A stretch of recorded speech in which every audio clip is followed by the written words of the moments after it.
총리님, 호남이나 충청, 다른 지역, 강원 같은 데는 인물이 없습니까? 서울대만 대학입니까? 여성이 남성보다 능력이 부족합니까? 물론 훌륭한 인물들이 많죠. 근데 왜 저런 지표를 가지고 왜 저런 식의 카르텔 인사를 계속 총선이 참패했는데도 계속 하고 계십니까? 저런 식으로 저러면 안 된다고 이렇게 말씀을 하고 있는 겁니다. 저런 고언을 들어주셔야 됩니다. 총리님의 인사 재청권은 대체 어디로 간 겁니까?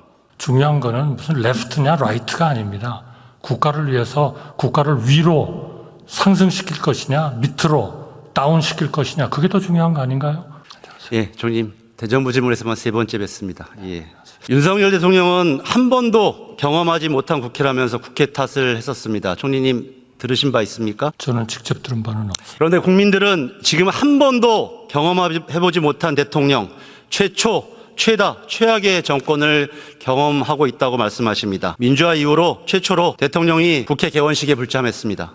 대한민국 정부 수립 이후 최초로 광복절 경축식이 파행되었습니다. 민주화 이후 최다의 거부권이 사용되고 있습니다. 인사청문 대상자 48%가 청문 보고서 채택 없이 임명 강행되었습니다. 총리님, 지난 대선에서 윤석열 후보를 찍었다는 우리 김포시 양촌읍에 사시는 80대 중반 강씨 어르신이 좀 대신 좀 여쭤보라고 하셨습니다. 저에게, 총리께. 윤석열 대통령은 국민 말은 죽어라 듣지 않고 왜 불통 밴댕이 정치를 이렇게 하느냐? 대체 왜 그러는 거냐? 이렇게 물어보라고 하셨습니다. 혹시 이런 말 들어보신 적 없습니까? 저는 들어본 적은 없습니다만 많은 분들이 대통령의 그러한 그 생각에 대해서 잘못 생각하는 분도 많다. 저는 그렇게 생각합니다. 그렇게 생각하는 사람은 잘못 생각하는 거고 혹시 총리 주변에 있는 분들은 다 잘하고 있다 이렇게 얘기하십니까? 어려운 부분이 분명히 있다고 인정을 하죠. 그러면서도 우리가 그렇게 모든 거를 좀 경제를 포함해서 선방하고 있다는 것을 우리가 그렇게 무시할 필요는 없다. 이렇게 생각하고 있습니다. 대통령의 국정 브리핑이나 좀 전에 총리의 답변처럼 굉장히 자화자찬하셨는데요. 저 보시는 것처럼 국민들은 최악의 국정 지지율과 국민 신뢰도를 보여주고 있습니다. 윤석열 정권이 써나가고 있는 새로운 기록들로 인해서 심지어는 중도 성향의 단 18%만이 긍정평가를 하고 있다는 기록도 있습니다. 그런 여론조사도 있습니다. 그래서 말 그대로 이제 윤석열 정권은 심리적 탄핵 상태에 빠져들었다. 이렇게 평가도 있습니다. 저는 총리가 조금 전에 대답처럼 훌륭하게 잘하고 있다. 이런 것이 오히려 대통령을 정권을 2번 죽이고 있다. 이렇게 생각합니다. 지금 윤석열 정부 임기가 반환점에 다다랐습니다. 그리고 총선이 지난 지 5개월이 지났습니다. 총선에서 국민들은 윤석열 정부에게 국정의 기조를 변화해라 이렇게 명령을 하셨습니다. 인사가 만사라는 말처럼 국정기조의 핵심적인 변화 요소는 인사를 어떻게 변화할 것이냐 이런 부분입니다. 역대 우리 헌정사에서 집권 야당이 대패하고 이번처럼 참패하고 나서 총리가 유임된 사례가 있습니까? 글쎄요, 제가 모든 그 역사적인 관찰은 하고 있지 못합니다. 오래 공직생활 하셨는데요. 사퇴하셨었잖아요. 총선 직후에. 왜 유임하셨습니까? 사의를 표명했습니다. 예, 사임하셨는데 다시 유임을 하시고 있습니다. 지금까지. 왜 그러신 겁니까? 대통령께서 당분간 일을 좀 추진해달라 이렇게 말씀을 하셨습니다. 유임이냐 아니냐 하는 것은 별로 중요하지 않습니다. 저는 이런 식으로 대통령이 총리를 전례 없이 다시 유임하는 것, 이런 것이 윤석열 대통령과 윤석열 정권의 불통을 보여주고 있다고 생각합니다.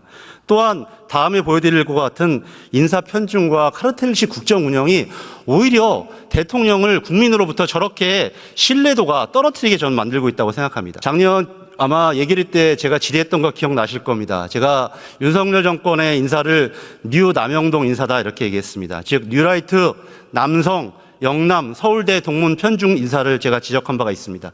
그때 총리께서 뭐라고 답변하셨냐면 균형을 맞추려고 한다 이렇게 답변하셨습니다. 혹시 기억나십니까? 글쎄요. 균형을 맞추는 것도 중요하지만 역량에 따라서 직책을 맡는 것도 중요하다. 아마 같이 말씀하지 않았을까요? 예, 그런 답변은 안 하셨고요. 네. 그럼 혹시 1년 정도가 지났는데 이제는 균형이 맞춰졌습니까? 기계적인 균형은 아닌 것 같고요. 예를 들면 그 과거 정부와 비교했을 때 여성에 대한 지역에 대한 균형은 조금 부족합니다. 그러나 나머지에 대해서는 상당 부분 같은 또는 비슷한 그런 그 비율을 보이고 있다 이렇게 생각합니다. 저는 여기 계신 동료 국민의힘 의원님들이 총선 결과에 대해서 얼마나 낙담하시고 그 원망을 윤석열 정부에 했을 거라고 생각합니다.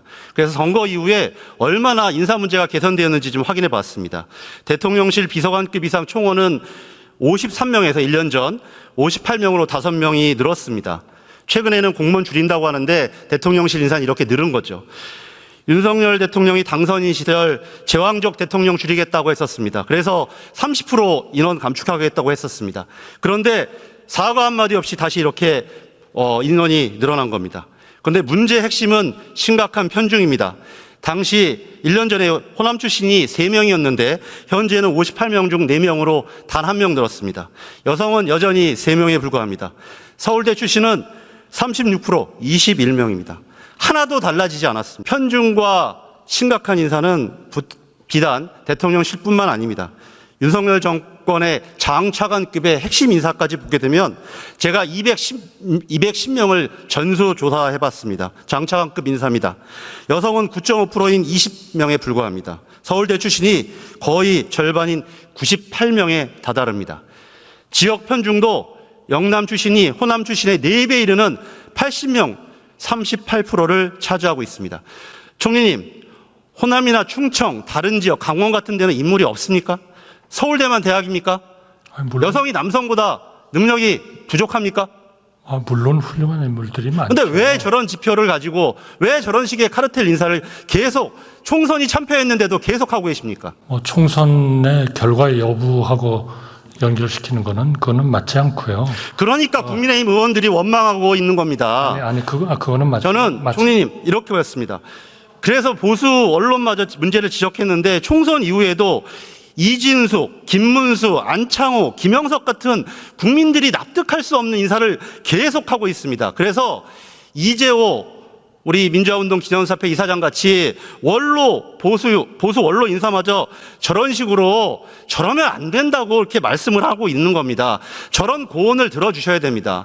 총리님의 인사 재청권은 대체 어디로 간 겁니까? 직책에 대한 역량에 따라서 하는 것도 대단히 중요합니다.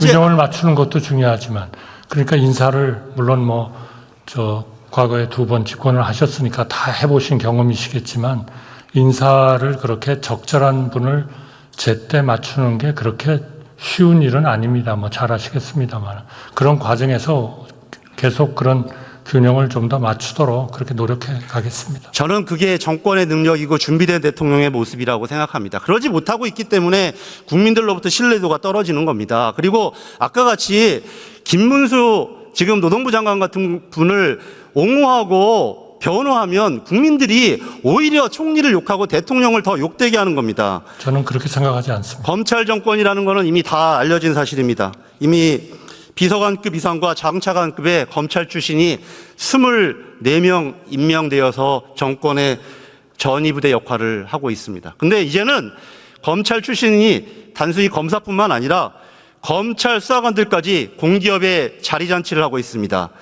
공기업 8곳에서 상임 감사직을 하고 있습니다. 평균 연봉 1억 6천만 원 이상의 6천만 원과 각종 혜택을 누리고 있습니다. 저기 최근에 마지막에 보신 분 대통령과 오랜 지인이라는 저 주기환 씨 이런 분들도 저보 연봉은 아마 3억이 넘는 것으로 알고 있습니다. 총리께서도 아마 공직생활 오래 하셨기 때문에 50대 주요 공공기관장 누가 하셨는지 잘 기억할 겁니다. 그때 다 정치 군인들이 했었죠. 기억하시죠, 총리님? 자세히 기억하지 못합니다. 국민 여러분들이 아마 유신 사무관이라 그 당시에 공공기관들 다 다 뇌리에 기억하고 계십니다. 그런데 이제 검찰 독재 정권 하에서 군사 독재 신권의 군인들처럼 저런 자리들까지 달려들고 있는 모습 국민들이 다 보고 계시기 때문에 윤석열 정부의 말이나 행동 이런 것들이 전혀 신뢰도를 갖지 못하고 있는 겁니다. 총리님, 검찰청을 통째로 옮겨 놓으실 생각입니까? 의원님, 그분들이 어떻게 직무를 수행하는지를 그렇게 검토해 주십시오. 이렇게 그냥 무조건적인 균형, 무조건적인 이런 고려 이거 가지고는 좋은 인사가 안 된다는 거는 잘 아시지 않습니까? 제가 말씀드리는 게 기계적 균형을 말씀드리지 않는다는 거 잘 알고 그러니까 있습니다. 국민들이 보시기에 적절한 인사가 있습니다. 그것을 애써 부정하고 변호하시는 우리 총리님의 모습이 정말 안타깝습니다. 오히려 이렇게 카르텔 인사를 강화하는 것이, 그리고 인사권을 남용하는 것이 윤석열 정권의 생명이 더 단축되고 있다는 사실을 다시 한번 꼭 말씀드리겠고요. 이제 문제가 심각한 뉴라이트 인사 좀 말씀드리겠습니다.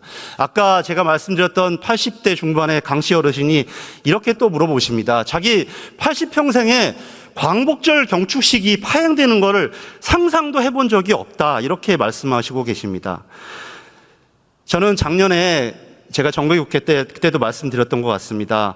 대통령이 갑자기 광복절 경축사에서 공산 전체주의란 말을 했었습니다. 황당무계한 말이었죠. 여기에 배경에는 한국 자유회의라는 이상한 극우단체가 있고, 이러한 인사들을 중용함으로써 윤석열 대통령이 오히려 갈등을 조장하고 있다, 이렇게 보시는 바와 같은 말씀을 드린 바가 있습니다. 이제는 독립기념관장, 한국학중앙연구원장, 국사편찬위원장 등 역사 관련 기관에까지 뉴라이트를 대거 기용해서 본격적으로 역사 교육에 친일 왜곡 논리를 주입하고 있습니다. 광복절을 광복절이라고 하지 못하는 그런 독립기념관장이 있다는 것, 총리께서는 어떻게 하는지 한번 두고 보자, 이렇게 얘기하시는데 과연 그게 제대로 된 인사가 맞습니까, 총리님? 아니, 한번 지켜보시죠. 그리고 지난번 그 광복절 행사, 이것은 잘 아시지 않습니까? 정부로서는 무슨 건국절을 어떻게 정할 생각이 전혀 없는데, 예를 들면 정부 수립일로 건국절을 정하려고 하는 거 아니냐라는 그런 이상한 일종의 가짜 뉴스에 그냥 현혹이 되신 분들 아니었나요, 그때? 그렇지 않다는 것은 제가 보여드리겠습니다. 정부가 아니라고 얘기를 하는데 왜 정부가 왜 그러냐면, 아까도 말씀드렸던 것처럼 윤석열 대통령이 그런 사람들을 쓰고 있기 때문입니다. 제가 한번 보여드리겠습니다. 과거 뉴라이트 지식인 100인 선언이 있었습니다. 과연 이 100인 중에 몇 명이 윤석열 정부에서 활동하고 있는지 또 한번 제가 찾아봤습니다. 15명이 공직을 맡거나 대선 캠프 등에서 활동을 했습니다. 여기 계신 김용호 장관이나 김태호 씨 같은 분뿐만 아니라 현재 방송장악의 선봉장을 하고 있는 차기환 현 박문진 이사, 정승현 현 대통령실 정무 비서관, 김태현 현 국가교육위 상임위원, 이명희 현 한국학중앙연구원 이사, 김성열 현 국가평생교육진흥원 이사장 등이 그런 대표적인 분들입니다. 총리님, 아직도 좀 전에 말씀하신 것처럼 생각하십니까? 이런 분들이 활동하고 있기 때문에 친일 매국 인사, 다음에 넘겨보시죠. 일제강점기 국적을 일본이라고 강변하거나 위안부 증용을 자발적이라고 다음에 한번 넘겨주시죠. 이런 분들을 다음에 우리 광복회 거를 한번 보여주셨으면 좋겠습니다. 광복회 거를 보여주셨으면 좋겠습니다. 일제강점기를 우리 국적을 일본으로 강변하거나 위안부 증용을 자발적으로 이루어졌다고 강변하는 인사들이 있기 때문에 계속적으로 국민들은 친일 매국 정권이라고 생각을 하는 거고요. 다음 보여주시겠습니까? 이철호 교수님 PPT. 그래서 대통령의 57년 친구인 이 이철호 교수님마저 저런 사람들을 쓰기 때문에 대통령이 역시 그런 생각을 가진 것으로 추정할 수밖에 없다, 이렇게 얘기를 하는 겁니다. 총리님, 저분도 색깔칠을 하는 그런 분입니까? 대통령을 전혀 모르는 사람입니까? 아니, 일방적으로 정부가 하지 않겠다는데 정부가 하려고 한다, 이렇게 생각하는 거는 약간의 억지죠. 그 다음에 저는 아직도 그 얘기를 믿습니다. 중요한 거는 무슨 레프트냐 라이트가 아닙니다. 국가를 위해서 국가를 위로 상승시킬 것이냐 밑으로 다운시킬 것이냐, 그게 더 중요한 거 아닌가요? 그러려면 일을 잘하는 사람을 잘하는 데 뽑아야죠. 어떻게 해서 너는 레프트니까 너는 라이트니까 그렇게 국민을 갈라쳐가지고 도대체 우리나라가 그게 업으로 갑니까? 다운으로 가지? 말씀 잘하셨습니다. 중요한 것은 일본의 마음이 아니라 국민의 마음입니다.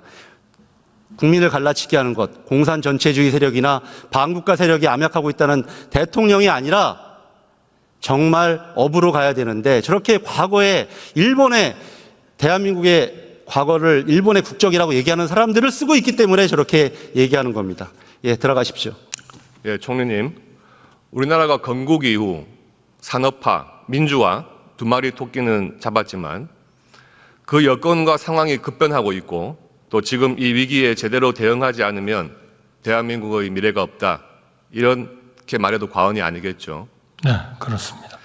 다행히 윤석열 정부는 엄중한 위기 속에서도 건전 재정 기조를 유지하면서 주요 선진국 중 두 번째로 높은 성장률을 기록하고 있고 실업률은 역대 최저 수준을 기록하는 등 경제 지표가 나날이 개선되고 있습니다. 앞서 언급하신 바 있지만 윤석열 정부가 임기 반환점을 앞두고 있는 이 시점에서 주요 성과를 국민들에게 간략히 설명해 주시기 바랍니다. 우선 외교 안보 쪽에 있어서의 성과를 말씀드리고 싶습니다. 동북아 또 북한의 위협, 세계적인 이런 여러 가지 지정학적인 문제들이 있습니다만 이런 과정에서 대한민국은 한미동맹을 더욱 강화해서 흔들리는 한미동맹을 굳건히 했고요. 그 다음에 이 지역에 있어서의 일본, 우리 그 유엔사의 후방 기지를 가지고 있는 일본과의 최악의 그런 관계를 정상화시켜서 더욱더 튼튼한 그런 안보, 자강 능력을 가지게 됐다. 이렇게 생각합니다. 경제 문제에 있어서는 당시에 국가의 존립을 의존할 정도의 글로벌 복합위기 극복을 위해서 시장경제 원칙과 건전 재정 기조하에서 총력 대응을 했다고 생각합니다. 어려운 상황 속에서 선방했다고 생각하고 경기 회복의 흐름을 지속시키려 하고 있습니다. 다만 민생, 체감 경기가 아직 회복이 완전히 가시화되지 않은 상황입니다. 물가 안정 기조를 더 안착시키고 조속한 민생, 내수 회복을 위해 총력을 다하겠습니다. 현 정부 출범 이후 고물가, 고금리, 세계 교역 위축 등 유례없이 어려운 경제 위기를 직면을 했습니다. 대내적으로 우리가 쓸 수 있는 경제 정책은 고금리의 추세 그리고 국가 채무의 급증으로 인해서 재정의 여력이 축소가 됐습니다.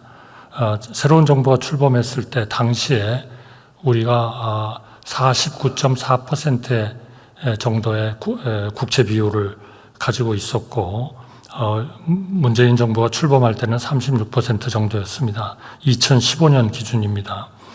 그 단계에서 저희가 재정전략회의에서 추계를 해보니까 2027년 윤석열 정부가 끝날 때까지 그 전에 추세대로 그대로 가면 국가 채무 비율이 약 70%에 달하는 걸로 그렇게 예측이 됐습니다. 이거를 저희가 적어도 53%에서 55% 정도로 재정 건전성을 유지해야 되겠다. 정치적으로는 굉장히 어려운 일입니다. 당시의 경제도 어려운데 결국 돈을 풀고 재정을 풀어야 되는데 이거를 대내외적인 여러 가지 우리 경제에 대한 여러 가지 그 위협 때문에 또 리스크 때문에 우리가 그런 정책을 할 수가 없었다. 만약 우리가 돈을 풀고 재정을 마음대로 풀었으면 훨씬 우리 국민들의 지지율도 높아졌을 거고 좀 더 쉽게 경제를 회복시킬 수 있었을 것입니다.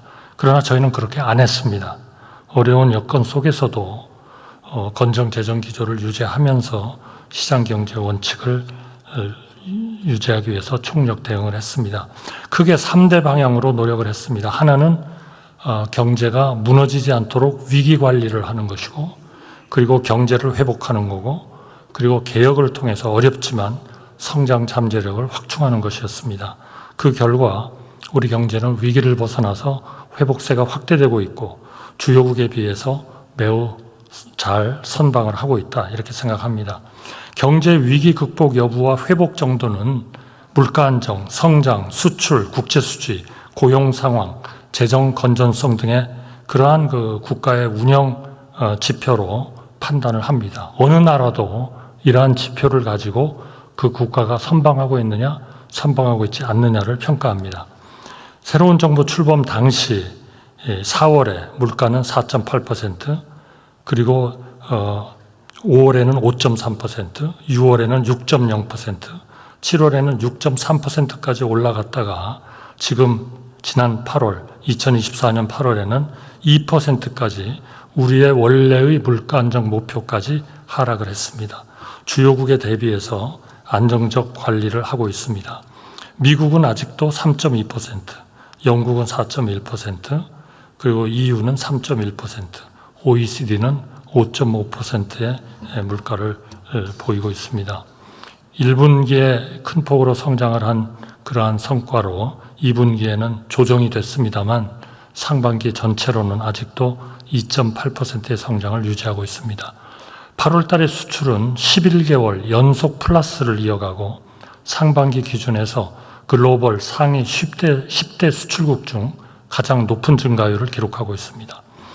우리가 정말 고생했던 2022년, 2023년 상반기까지 무역 수지의 적자는 12개월 연속 지금 흑자를 보이고 있고 상반기 흑자폭 231억 불은 6년 만에 최대치입니다.